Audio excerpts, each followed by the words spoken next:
Hello everyone, welcome back to your channel and I hope कि आप बहुत अच्छे होंगे। आज की क्लास में हम डिस्कस करेंगे ईमेल के बारे में और उसके एडवांटेजेस के बारे में। अब ईमेल की डेफिनेशन देख लेते हैं। ईमेल क्या होता है?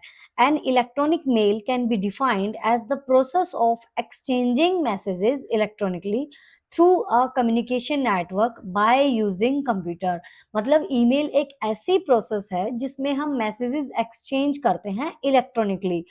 इसमें इंटरनेट कंपल्सरी होता है क्योंकि हम इंटरनेट का ही यूज करते हैं। बट कुछ ऑर्गेनाइजेशंस में क्या होता है, उनका खुद का नेटवर्क होता है और उनके खुद के नेटवर्क में ये फैसिलिटी होती है कि विदाउट इंटरनेट वो ईमेल के थ्रू मैसेजेस एक्सचेंज कर सकते हैं, तो उन्हें इंटरनेट की जरूरत नहीं होती। वैसे ईमेल सेंड करने के लिए इंटरनेट तो है ही कंपल्सरी। ओके। उसके बाद आता है कि जो ईमेल है उसमें मैसेजेस जो हम एक्सचेंज करते हैं, उन मैसेजेस में कोई भी फाइल हो सकती है, जैसे हमारी ऑडियो फाइल हो गई, वीडियो फाइल हो गई, इमेज हो गई या अदर कोई भी फाइल हो गई।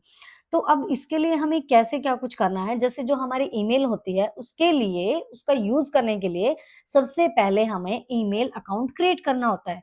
अब ईमेल अकाउंट जब हम क्रिएट करेंगे तो हमें सर्च इंजन की जरूरत पड़ेगी। जैसे आज के टाइम पे सर्च इंजन जो सबसे ज्यादा यूज हो रहा है वो है गूगल।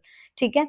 तो गूगल सबसे ज्यादा यूज हो रहा है, तो इसका जो डोमेन नेम है ईमेल का वो आ जाएगा gmail.com। जैसे हम ईमेल को जीमेल भी बोल देते हैं कि एक ही चीज है, बट एक ही चीज नहीं, ईमेल एक टर्म है और जीमेल इसलिए बोलते हैं क्योंकि उसमें जब अकाउंट क्रिएट किया है तो गूगल सर्च इंजन का हमने यूज किया है, मतलब गूगल सर्च इंजन के थ्रू ही हमारा अकाउंट जो है वो क्रिएट हुआ है। तो जैसे एक एग्जाम्पल हमने ले रखा है, orange education 123@gmail.com।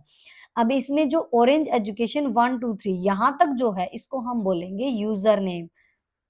User name, क्योंकि जब हम अपना अकाउंट क्रिएट करेंगे तो उसमें हम यूजर हैं तो हम अपना नाम किसी भी जैसे मैं खुद का नाम भी यूज कर सकती हूँ, शिक्षा@gmail.com या जो भी है। डोमेन नेम ये पीछे वाला होता है gmail.com, ये होता है हमारा डोमेन नेम। ये सर्च इंजन के हिसाब से आएगा।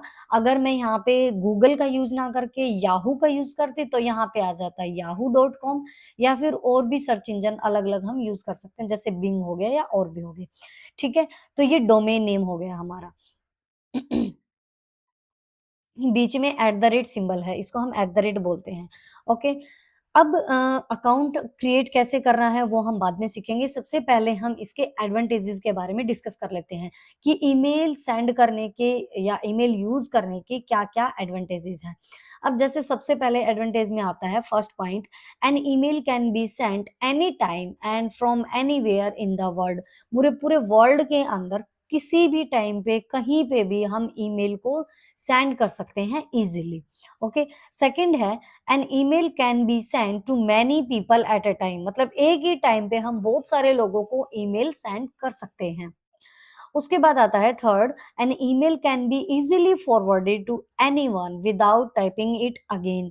ईमेल जब हमने सेंड किया तो हम अगर हमें और लोगों को भी सेंड करना है तो ईमेल को इजीली हम फॉरवर्ड कर सकते हैं, उसको दोबारा टाइप करने की या दोबारा फाइल अटैच करने की हमें जरूरत नहीं पड़ेगी और कितने भी लोगों को भी हम फॉरवर्ड कर सकते हैं।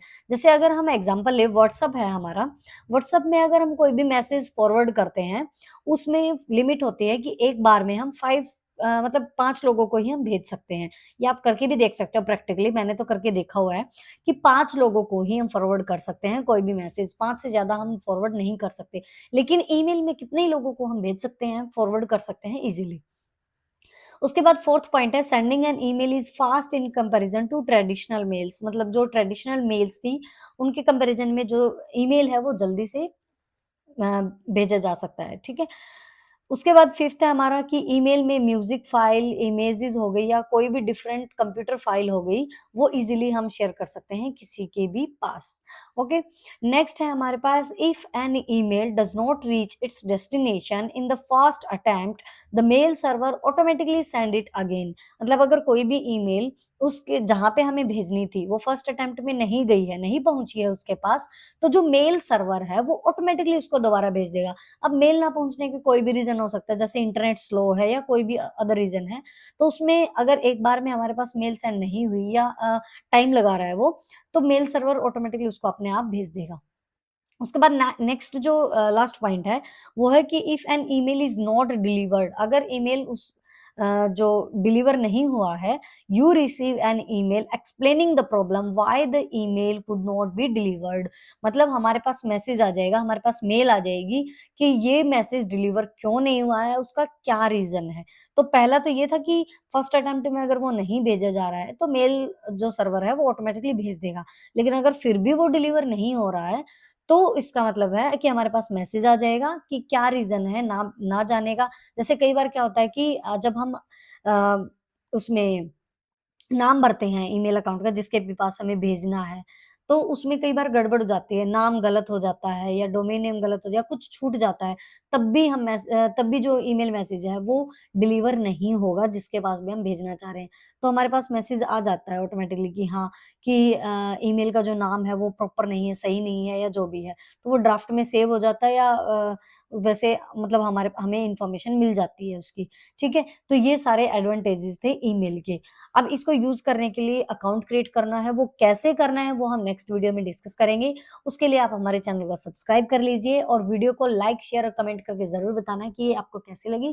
Thank you so much, have a nice day and take care.